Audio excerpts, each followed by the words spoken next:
Израел е виновен за геноцид. Ова е пораката која одекнува од Сараево по завршувањето на трибуналот за Газа.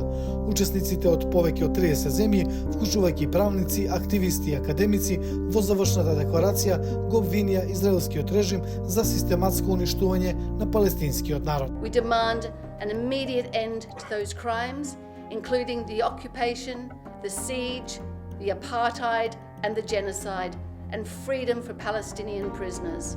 Во документот израелскиот режим се обвинува за апартеид, колективно казнување, присилно раселување и етничко чистење. Трибуналот посебно се осврна на улогата на меѓународните институции, повекувајќи ги Обединетите нации итно да ги спроведат мерките на Меѓународниот суд на правдата и да обезбедат казнена одговорност на израелските политички и воени лидери. Исто така упатен е и апел на владите ширум светот да го прекинат срамниот молк и да делуваат во согласност со меѓународното право.